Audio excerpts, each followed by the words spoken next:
Sisters and brothers of America,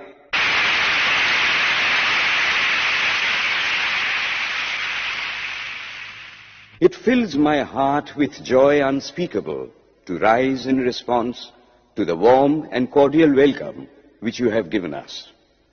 I thank you in the name of the most ancient order of monks in the world. I thank you in the name of the mother of religions. And I thank you in the name of the millions and millions of Hindu people of all classes and sects.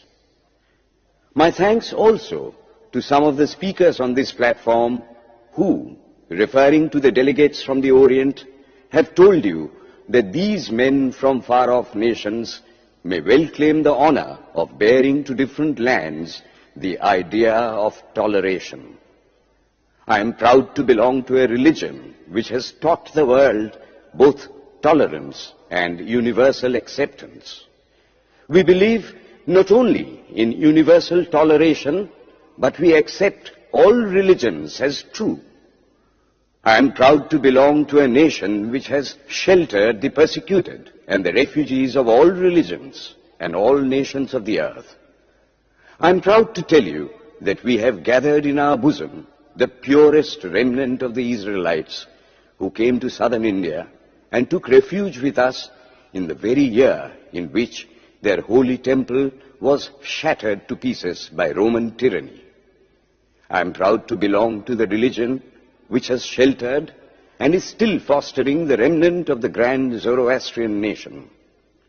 I will quote to you, brethren, a few lines from a hymn which I remember to have repeated from my earliest boyhood, which is every day repeated by millions of human beings. As the different streams, having their sources in different places, all mingle their water in the sea, so, O Lord, the different paths which men take through different tendencies, various though they appear, crooked or straight, all lead to Thee. The present convention, which is one of the most august assemblies ever held, is in itself a vindication, a declaration to the world of the wonderful doctrine preached in the Gita. Whosoever comes to me, through whatsoever form, I reach him. All men are struggling through paths which in the end lead to me. Sectarianism, bigotry, and its horrible descendant, fanaticism, have long possessed this beautiful earth. They have filled the earth with violence, drenched it often and often with human blood, destroyed civilization, and sent whole nations to despair. Had it not been for these horrible demons, human society would be far more advanced than it is now. But their time is come, and I fervently hope that the bell that tolled this morning in honor of this convention may be the death knell of all fanaticism, of all persecutions with the sword or with the pen, and of all uncharitable feelings between persons wending their way to the same goal.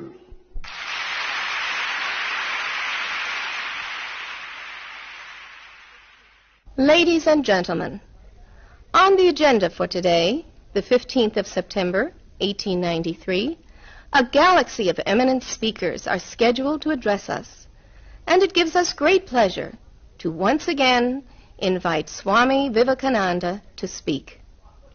His subject for today, Why We Disagree. I will tell you a little story. You have heard the eloquent speaker who has just finished say, "Let us cease from abusing each other," and he was very sorry that there should be always so much variance. But I think I should tell you a story which would illustrate the cause of this variance. A frog lived in a well. It had lived there for a long time.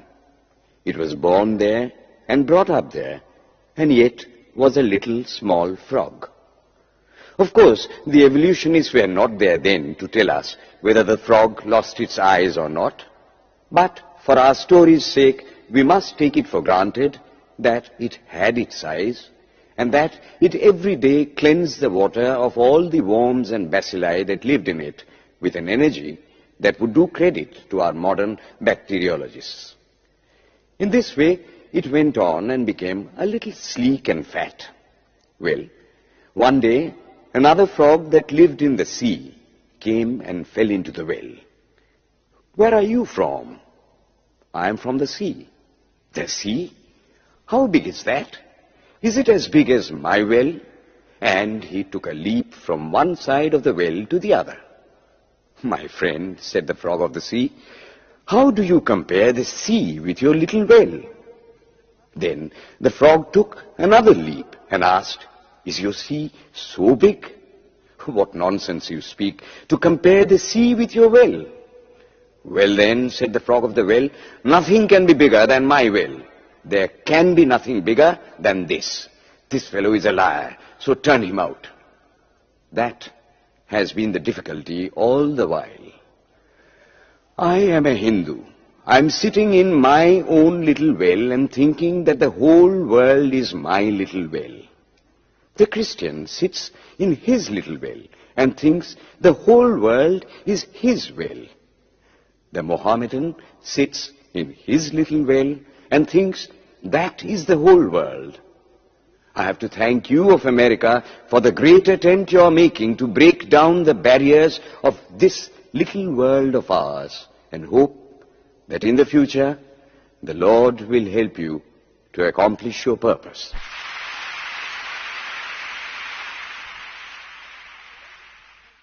Delegates and friends, today, the 19th of September, 1893, is the 9th day of the World's Parliament of Religions.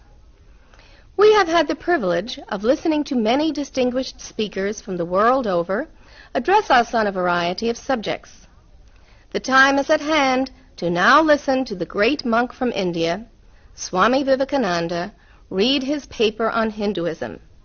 Ladies and gentlemen, Swami Vivekananda. From the high spiritual flights of the Vedanta philosophy, of which the latest discoveries of science seem like echoes, to the low ideas of idolatry with its multifarious mythology, the agnosticism of the Buddhists and the atheism of the Jains, each and all have a place in the Hindu's religion.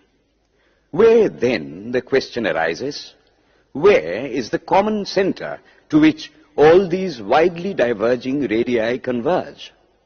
Where is the common basis upon which all these seemingly hopeless contradictions rest? And this is the question I shall attempt to answer. The Hindus have received their religion through revelation, the Vedas. They hold that the Vedas are without beginning and without end. It may sound ludicrous to this audience how a book can be without beginning or end. But by the Vedas, no books are meant. They mean the accumulated treasury of spiritual laws discovered by different persons in different times. Just as the law of gravitation existed before its discovery and would exist if all humanity forgot it, so is it with the laws that govern the spiritual world. The moral, ethical, and spiritual relations between soul and between individual spirits and the Father of all spirits were there before their discovery and would remain even if we forgot them. The discoverers of these laws are called rishis, and we honor them as perfected beings. I'm glad to tell this audience that some of the very greatest of them were women.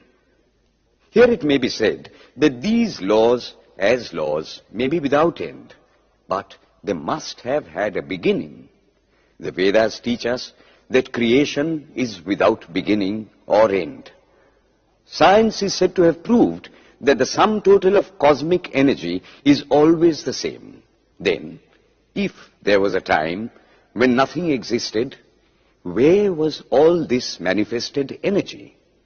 Some say it was in a potential form in God.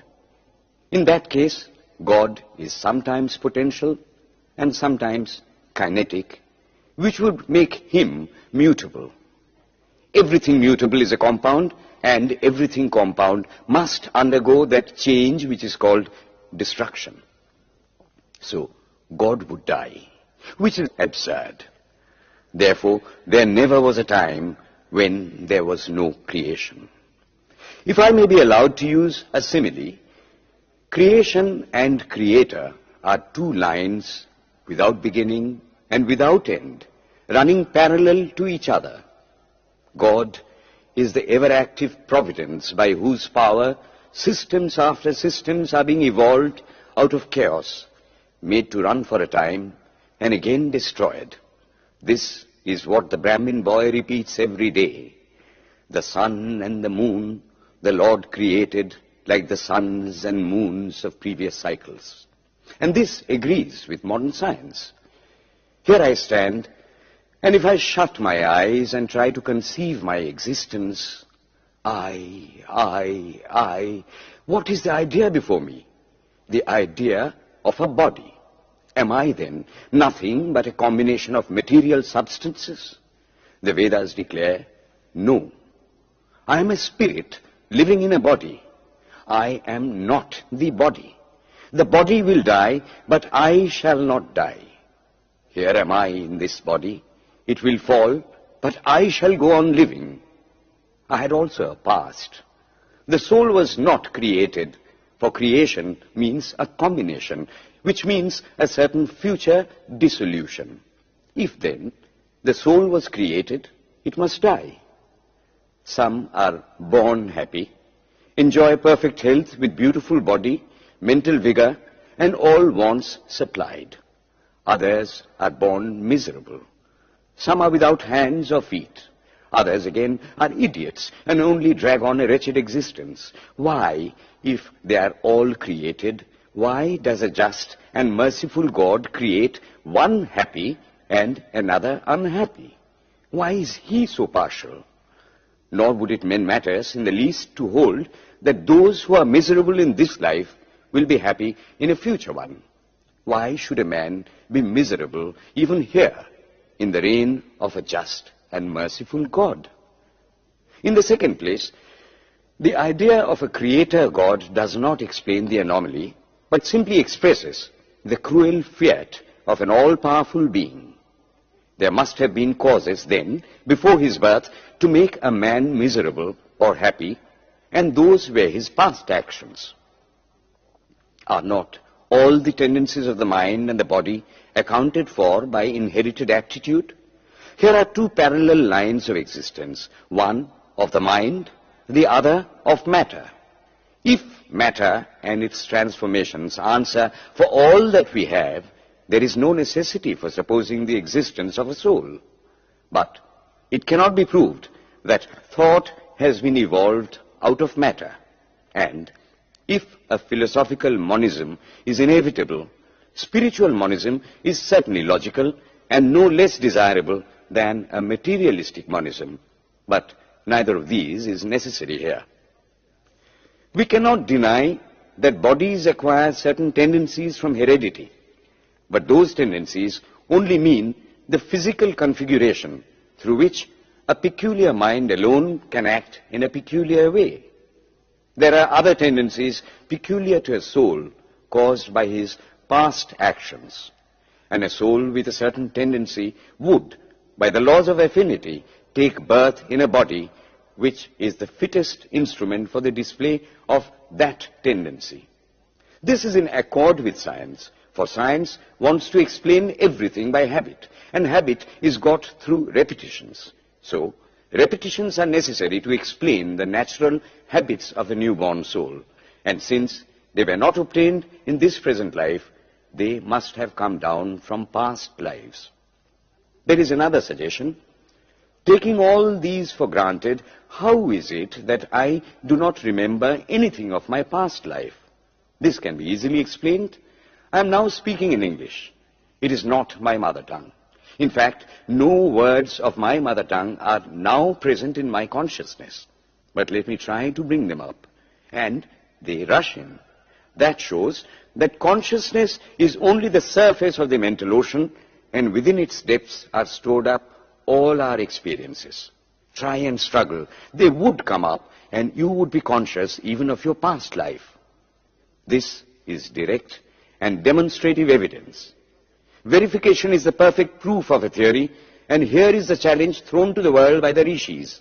We have discovered the secret by which the very depths of the ocean of memory can be stirred up. Try it, and you would get a complete reminiscence of your past life. So then, the Hindu believes that he is a spirit. Him the sword cannot pierce, him the fire cannot burn, him the water cannot melt, him the air cannot dry.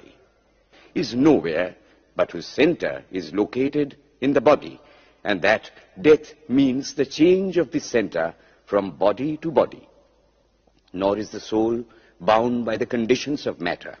In its very essence, it is free, unbounded, holy, pure, and perfect.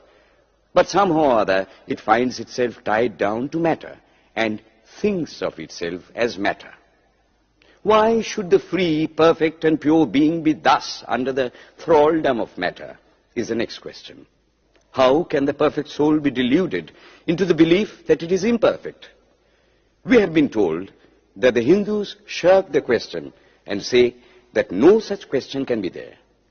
Some thinkers want to answer it by positing one or more quasi-perfect beings and use big scientific names to fill up the gap. But naming is not explaining. The question remains the same. How can the perfect become the quasi-perfect? How can the pure, the absolute, change even a microscopic particle of its nature? But the Hindu is sincere.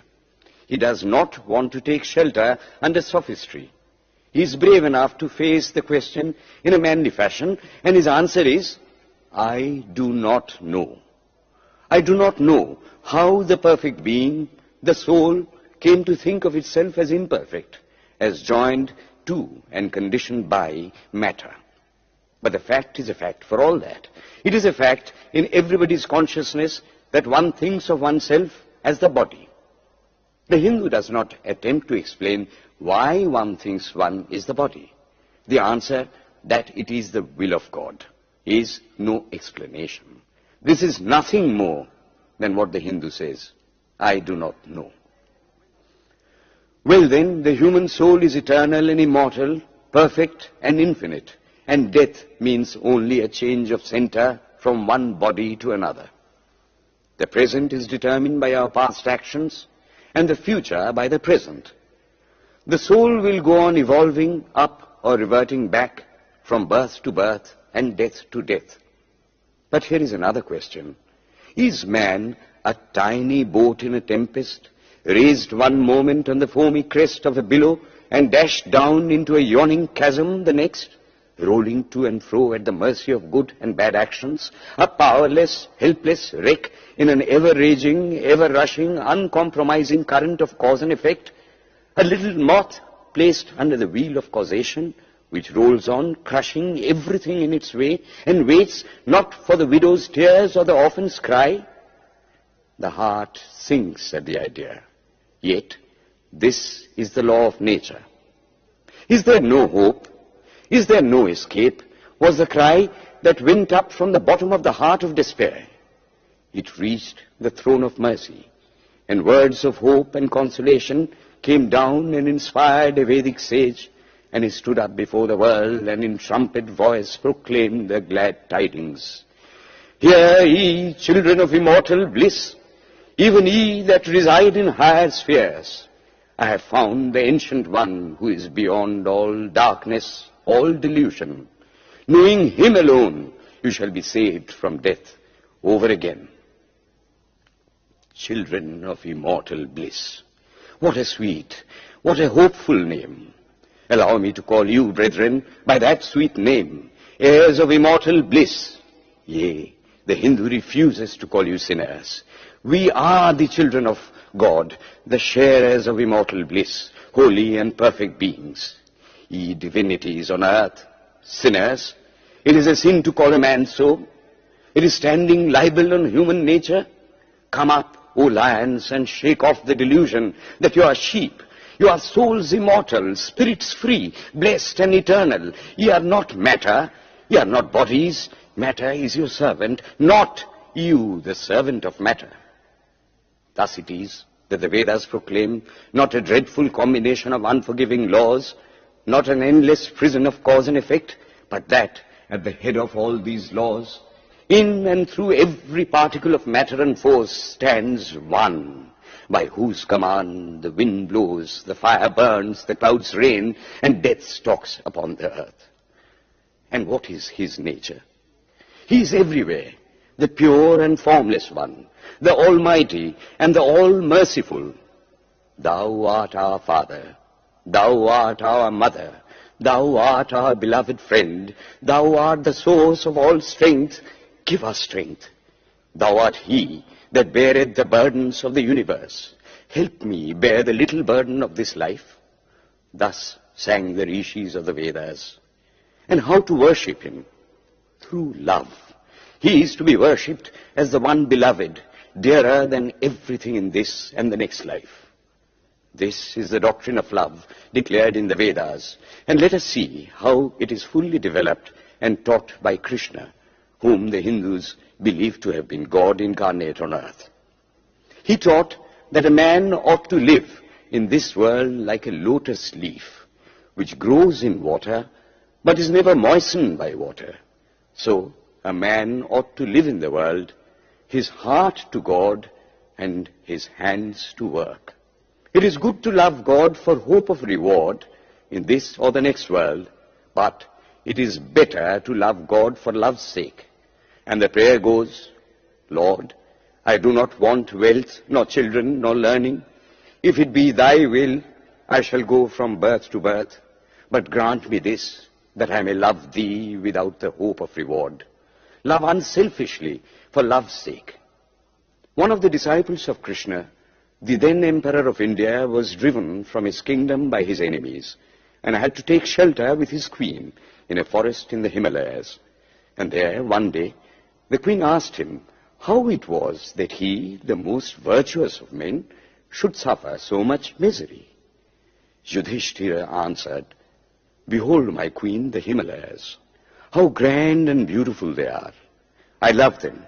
They do not give me anything, but my nature is to love the grand, the beautiful.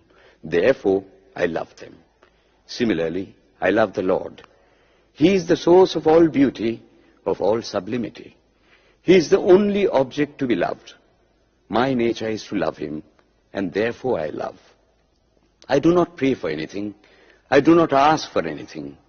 Let him place me wherever he likes. I must love him for love's sake. I cannot trade in love. The Vedas teach that the soul is divine, only held in the bondage of matter. Perfection will be reached when this bond will burst, and the word they use for it is, therefore, mukti, freedom. Freedom from the bonds of imperfection, freedom from death and misery. And this bondage can only fall off through the mercy of God, and this mercy comes on the pure. So, purity is the condition of his mercy. How does that mercy act? He reveals himself to the pure heart. The pure and the stainless see God. Yea, even in this life. Then and then only, all the crookedness of the heart is made straight. Then all doubt ceases. He is no more the freak of a terrible law of causation. This is the very center, the very vital conception of Hinduism. The Hindu does not want to live upon words and theories. If there are existences beyond the ordinary sensuous existence, he wants to come face to face with them. If there is a soul in him which is not matter, if there is an all-merciful universal soul, he will go to him direct. He must see him, and that alone can destroy all doubts. So, the best proof a Hindu sage gives about the soul, about God, is, I have seen the soul, I have seen God. And that is the only condition of perfection. The Hindu religion does not consist in struggles and attempts to believe a certain doctrine or dogma, but in realizing, not in believing, but in being and becoming. Thus, the whole object of their system is by constant struggle to become perfect, to become divine, to reach God and see God. And this reaching God, seeing God, becoming perfect, even as the Father in heaven is perfect, constitutes the religion of the Hindus. And what becomes of a man when he attains perfection? He lives a life of bliss infinite. He enjoys infinite and perfect bliss, having obtained the only thing in which man ought to have pleasure, namely God, and enjoys the bliss with God. So far, all the Hindus are agreed. This is the common religion of all the sects of India. But then, perfection is absolute, and the absolute cannot be two or three. It cannot have any qualities. It cannot be an individual. And so, when a soul becomes perfect and absolute, it must become one with Brahma, and it would only realize the Lord as the perfection, the reality of its own nature and existence, the existence absolute, knowledge absolute, and bliss absolute. We have often and often read this called the losing of individuality and becoming a stock or a stone. He jests at scars that never felt a wound. I tell you, it is nothing of the kind. If it is happiness to enjoy the consciousness of this small body, it must be greater happiness to enjoy the consciousness of two bodies, the measure of happiness increasing with the consciousness of an increasing number of bodies, the aim, the ultimate of happiness being reached when it would become a universal consciousness. Therefore, to gain this infinite universal individuality, this miserable little prison individuality must go. Then alone can death cease when I am one with life. Then alone can misery cease when I am one with happiness itself. Then alone can all error cease when I am one with knowledge itself. And this is the necessary scientific conclusion. Science has proved to me that physical individuality is a delusion, that really my body is one little continuously changing body in an unbroken ocean of matter, and Advaita, or unity, is the necessary conclusion with my other counterpart, soul. Science is nothing but the finding of unity. As soon as science would reach perfect unity, it would stop from further progress, because it would reach the goal. Thus, chemistry could not progress farther when it would discover one element out of which all others could be made. Physics would stop when it would be able to fulfill its services in discovering one energy of which all the others are but manifestations. And the science of religion become perfect when it would discover Him who is the one life in a universe of death, Him who is the constant basis of an ever-changing world, one who is the only soul of which all souls are but delusive manifestations. Thus is it, through multiplicity and duality, that the ultimate unity is reached. Religion can go no farther. This is the goal of all science. All science is bound to come to this conclusion in the long run. Manifestation and not creation is the word of science today. And the Hindu is only glad that what he has been cherishing in his bosom for ages is going to be taught in more forcible language and with further light from the latest conclusions of science. Descend we now from the aspirations of philosophy to the religion of the ignorant. At the very outset, I may tell you that there is no polytheism in India. In every temple, if one stands by and listens, one will find the worshippers applying all the attributes of God, including omnipresence, to the images. It is not polytheism, nor would the name henotheism explain the situation. The rose, called by any other name, would smell as sweet. Names are not explanations. The tree is known by its fruits. When I have seen amongst them that are called idolaters, men, the like of whom in morality and spirituality and love I have never seen anywhere, I stop and ask myself, can sin beget holiness? Superstition is a great enemy of man, but bigotry is worse. Why does a Christian go to church? Why is the cross holy? Why is the face turned toward the sky in prayer? Why are there so many images in the Catholic Church? Why are there so many images in the minds of Protestants when they pray? My brethren, we can no more think about anything without a mental image than we can live without breathing. By the law of association, the material image calls up the mental idea and vice versa. This is why the Hindu uses an external symbol when he worships. He will tell you it helps to keep his mind fixed on the being to whom he prays. He knows, as well as you do, that the image is not God, is not omnipresent. After all, how much does omnipresence mean to almost the whole world? It stands merely as a word, a symbol. Has God superficial area? If not, when we repeat that word omnipresent, we think of the extended sky or of space. That is all. As we find that somehow or other, by the laws of our mental constitution, we have to associate our ideas of infinity with the image of the blue sky or of the sea, so we naturally connect our idea of holiness with the image of a church, a mosque, or a cross. The Hindus have associated the ideas of holiness, purity, truth, omnipresence, and such other ideas with different images and forms. But with this difference, that while some people devote their whole lives to their idol of a church and never rise higher, because with them religion means an intellectual assent to certain doctrines and doing good to their fellows, the whole religion of the Hindu is centered in realization. Man is to become divine by realizing the divine. Idols or temples or churches or books are only the supports, the helps of his spiritual childhood, but on and on he must progress. He must not stop anywhere. External worship, material worship, say the scriptures, is the lowest stage. Struggling to rise high, mental prayer is the next stage. But the highest stage is when the Lord has been realized.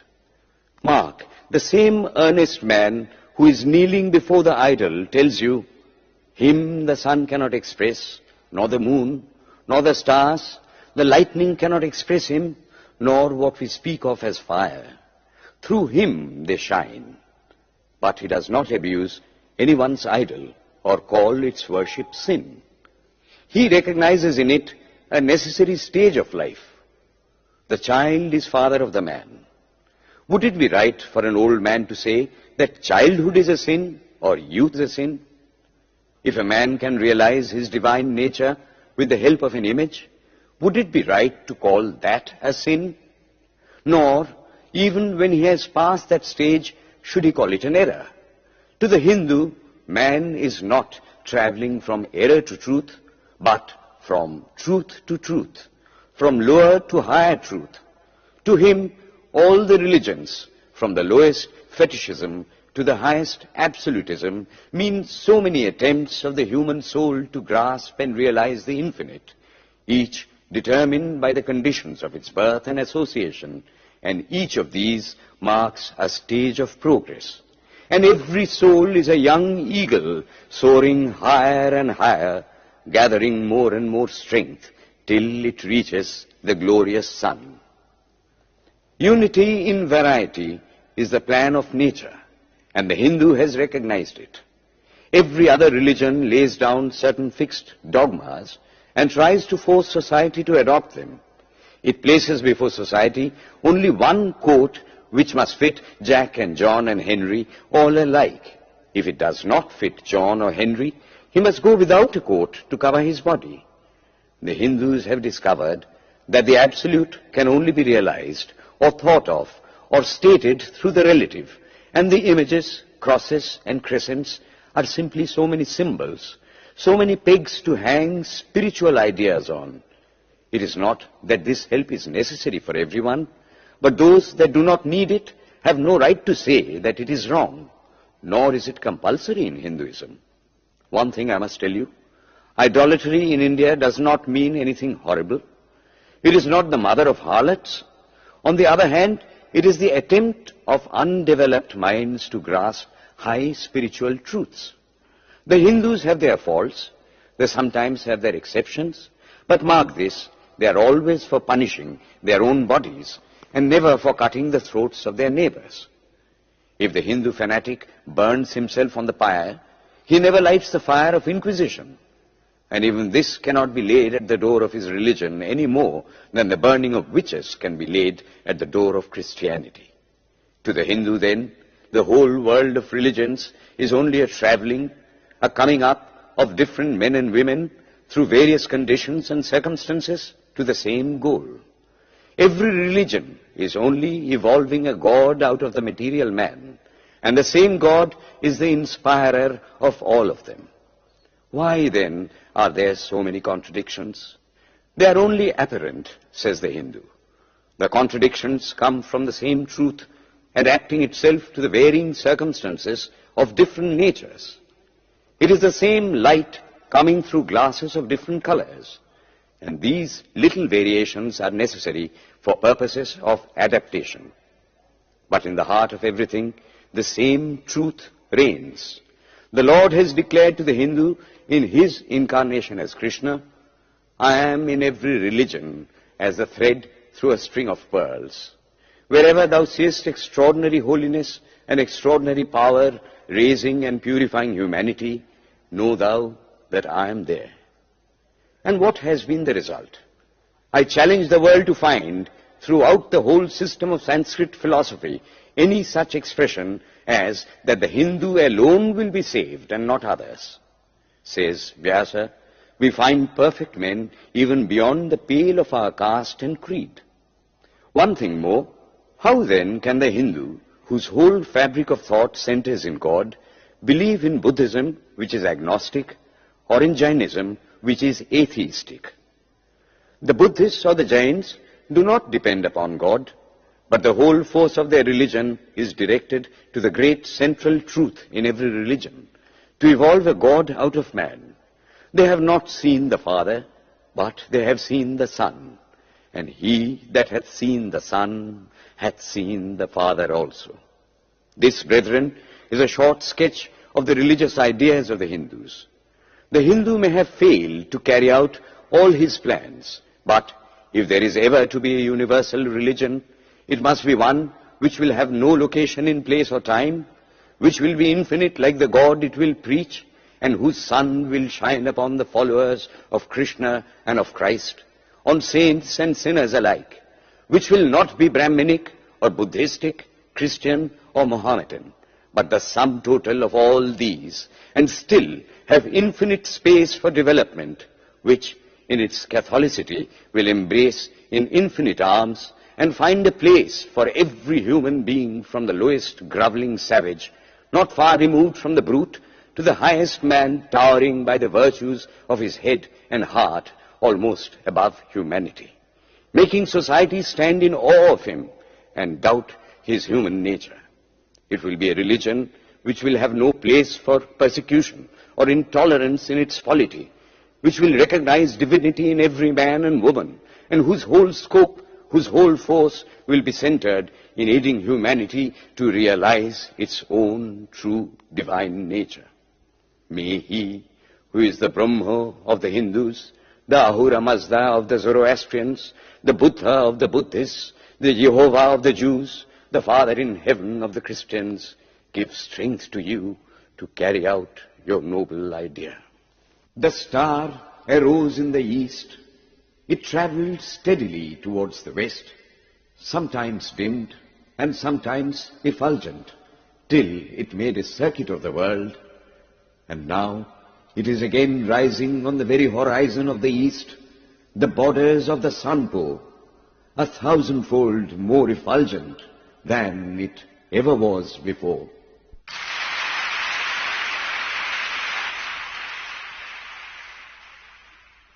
Today, the 26th of September, 1893, is the penultimate day of this Parliament of Religions at Chicago. We have listened to engrossing discourses on the religions and theologies of the participating countries in these past 2 weeks. In continuing this series, Swami Vivekananda will now speak on Buddhism, the fulfillment of Hinduism. The religion of the Hindus is divided into two parts, the ceremonial and the spiritual. The spiritual portion is specially studied by the monks. In that, there is no caste. A man from the highest caste and a man from the lowest may become a monk in India, and the two castes become equal. In religion, there is no caste. Caste is simply a social institution. When Buddha was teaching, Sanskrit was no more the spoken language in India. It was then only in the books of the learned. Some of Buddha's Brahmin disciples wanted to translate his teachings into Sanskrit, but he distinctly told them, "I am for the poor, for the people. Let me speak in the tongue of the people." And so, to this day, the great bulk of his teachings are in the vernacular of that day in India. Whatever may be the position of philosophy, whatever may be the position of metaphysics, so long as there is such a thing as death in the world, so long as there is such a thing as weakness in the human heart, so long as there is a cry going out of the heart of man in his very weakness, there shall be a faith in God. Let us then join the wonderful intellect of the Brahmin with the heart, the noble soul, the wonderful humanizing power of the great Master.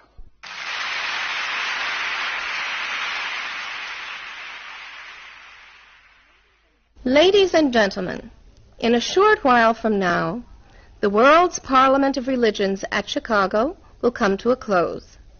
And this day, the 27th of September, 1893, will go down in history as a landmark for more reasons than one.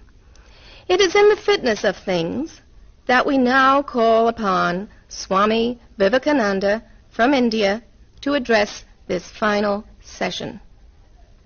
The world's Parliament of Religions has become an accomplished fact, and the merciful Father has helped those who labored to bring it into existence and crown with success their most unselfish labor. My thanks to those noble souls whose large hearts and love of truth first dreamt this wonderful dream and then realized it. My thanks to the shower of liberal sentiments that has overflowed this platform. My thanks to this enlightened audience for their uniform kindness to me and for their appreciation of every thought that tends to smooth the friction of religions. A few jarring notes were heard from time to time in this harmony. My special thanks to them, for they have, by their striking contrast, made the general harmony the sweeter. Much has been said of the common ground of religious unity. I am not going just now to venture my own theory, but if anyone here hopes that this unity will come by the triumph of any one of the religions and the destruction of the others, to him I say, brother, yours is an impossible hope. Do I wish that the Christian would become Hindu? God forbid. Do I wish that the Hindu or Buddhist would become Christian? God forbid. The seed is put in the ground, and earth and air and water are placed around it. Does the seed become the earth or the air or the water? No. It becomes a plant. It develops after the law of its own growth, assimilates the air, the earth, and the water, converts them into plant substance, and grows into a plant. Similar is the case with religion. The Christian is not to become a Hindu or a Buddhist, nor a Hindu or a Buddhist to become a Christian, but each must assimilate the spirit of the others and yet preserve his individuality and grow according to his own law of growth. If the Parliament of Religions has shown anything to the world, it is this. It has proved to the world that holiness, purity, and charity are not the exclusive possessions of any church in the world, and that every system has produced men and women of the most exalted character. In the face of this evidence, if anybody dreams of the exclusive survival of his own religion and the destruction of others, I pity him from the bottom of my heart and point out to him that upon the banner of every religion will soon be written, in spite of resistance, help and not fight, assimilation and not destruction, harmony and peace and not dissension.